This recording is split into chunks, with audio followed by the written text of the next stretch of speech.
दर्शकों नमस्कार, राम राम, जय श्री राम और जय माता दी। मैं हूँ अश्विनी मल्होत्रा और आप देख रहे हैं अपना पसंदीदा न्यूज चैनल जम्मू तर्कश। रोजाना की तरह सुबह का वक्त और कुछ चुनिंदा समाचार। तो चलिए पहले समाचार देख ही लेते हैं।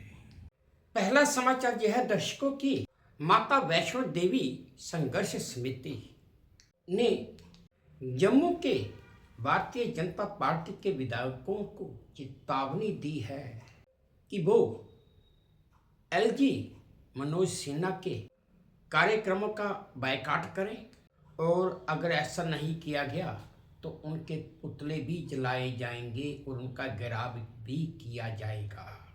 दरअसल श्री माता वैष्णो देवी के भक्तों की भावनाओं से खिलवाड़ कर रहे उपराज्यपाल मनोज सिन्हा का श्री माता वैष्णो देवी संघर्ष समिति ने मनोज सिन्हा का घेराव करने और लोक भवन के सामने उनका पुतला जलाने का निर्णय लिया है।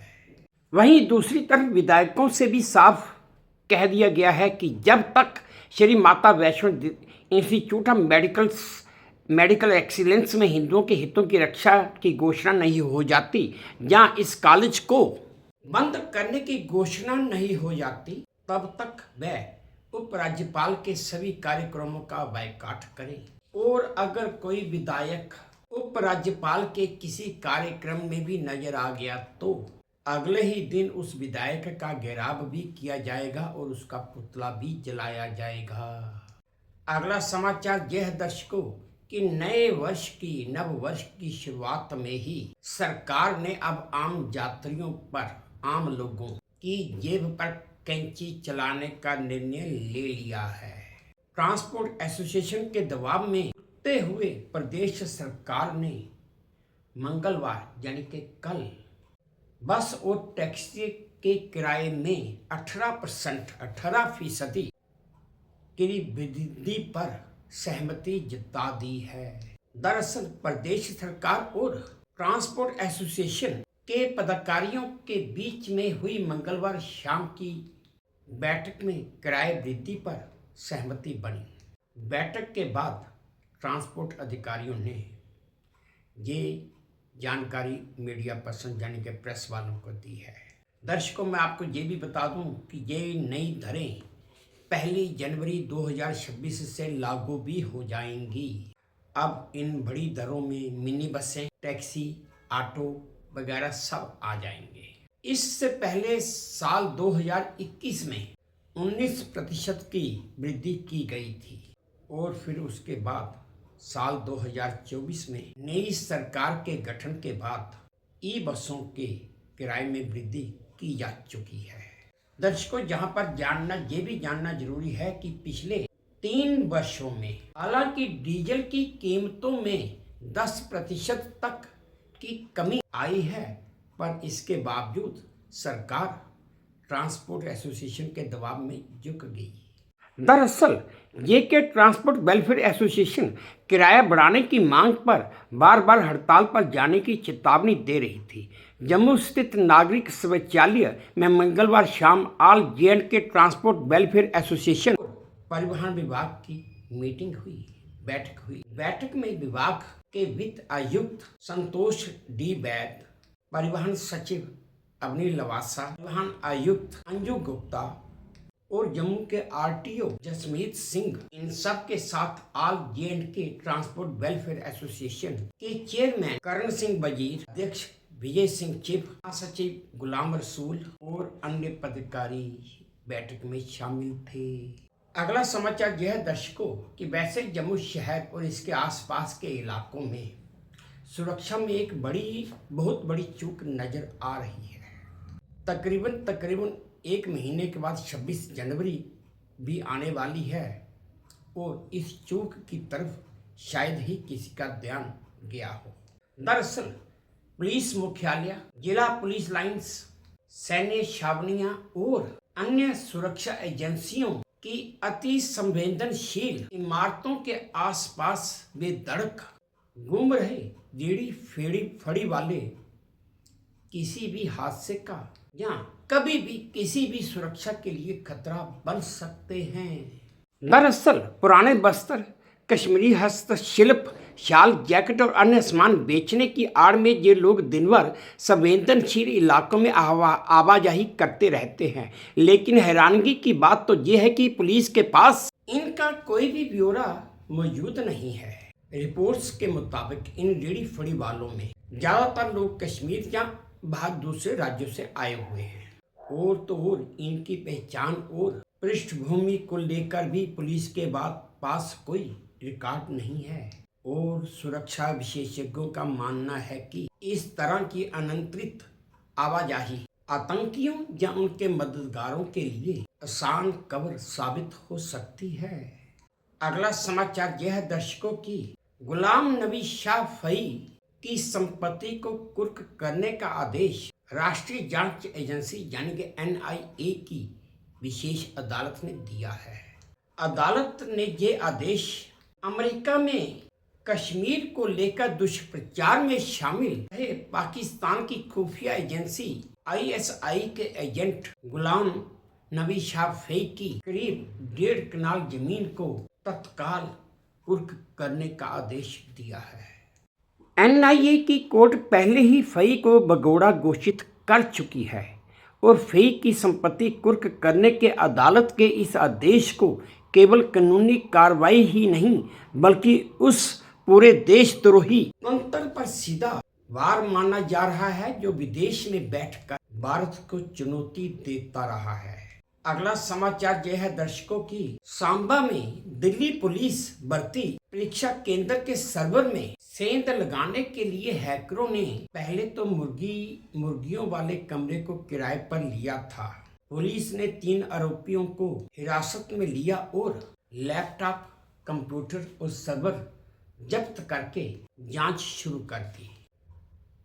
सूत्रों का दावा है कि परीक्षा केंद्र में सेंध लगाने के लिए ही ये कमरा किराए पर लिया गया था और ये षड्यंत्र पिछले कई माह से रचा जा रहा था। पहले इस काम के लिए तो वाईफाई का इस्तेमाल किया गया ताकि किसी को शक न हो। फिर बाद में 25 अक्टूबर को केवल विशाखा इसे परीक्षा केंद्र के सर्वर से जोड़ा गया। पुलिस को छापे में कमरे से लैपटॉप, कंप्यूटर के अलावा सर्वर भी मिला था। कमरा और निजी स्कूल दोनों ही सड़क के दोनों ओर हैं और अब सील किए जा चुके हैं। इस स्कूल और कमरा जिसने किराए पे दिया उन दोनों के मालिकों पर अब पुलिस की नज़र है और हालांकि उन दोनों मालिकों से पूछताछ भी हुई है और आगे भी होती रहेगी। अगला समाचार यह दर्शकों कि वैसे तो कांग्रेस पार्टी पिछले पता नहीं कितने सालों से राहुल गांधी को प्रधानमंत्री बनाने का सपना देख रही है, लेकिन अब इस नाम में एक नाम 2 दिन पहले प्रियंका गांधी का आ गया था कि राहुल गांधी की जगह अगर प्रियंका गांधी को प्रधानमंत्री बना दिया जाए तो ठीक रहेगा। अब कांग्रेस सांसद इमरान मसूद के बयान को रॉबर्ट वाड्रा ने भी अपना समर्थन दे दिया है। अपनी पत्नी प्रियंका गांधी की तारीफ करते हुए वाड्रा ने कहा कि प्रियंका गांधी का राजनीतिक भविष्य बेहद उज्जवल है और आने वाले समय में बहुत से लोग उन्हें देश की प्रधानमंत्री के रूप में देखना चाहेंगे। ये केवल समय की बात है और ऐसा होकर ही रहेगा। प्रियंका गांधी में नेतृत्व करने की अपार क्षमता है। अगला समाचार यह दर्शकों की उत्तर प्रदेश के अमरोहा में ज्यादा फास्ट फूड खाने की वजह से एक 11वीं कक्षा की छात्रा की जान चली गई। दरअसल ये छात्रा हर दिन चाउमीन, बर्गर, पिज्जा की शक्ल में फास्ट फूड ही खाती थी और उसे जब पेट दर्द की शिकायत हुई तो उसके परिजन उसे अस्पताल डॉक्टर के पास ले गए। वहां पर जांच में पता चला कि छात्रा की आंतों में छेद हो गए हैं और आंतें चिपक भी गई हैं। 30 नवंबर को ऑपरेशन हुआ और उसके बाद में उस छात्रा की सेहत में सुधार आया, पर फिर 21 दिसंबर को फिर से तबीयत खराब हुई और इलाज के दौरान उस छात्रा की मौत हो गई। अगला समाचार यह दर्शकों की फेमस टूरिस्ट स्पॉट मिस्र के मरसा मटरूह का एक बड़ा ही डरावना वीडियो बड़ी तेजी से सोशल मीडिया पर वायरल हो रहा है। समुद्र के किनारे फोटोशूट के दौरान एक मॉडल के बेहद करीब से मौत गुजर गई। दरअसल अचानक से समुद्र में एक विशाल लहर उठ गई और सीधे वो लहर उस मॉडल से टकरा जाती है।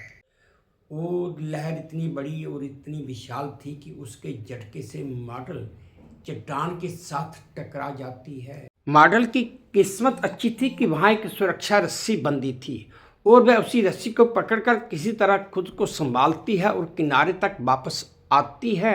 हालांकि उस मॉडल को गंभीर चोटें भी आई हैं। दर्शकों, आप ये वीडियो देखिए जो मुझे वे2 न्यूज़ के सौजन्य से प्राप्त हुआ है। 哎呀妈呀！哎呀妈呀！太！哎呦我操！我操！哎！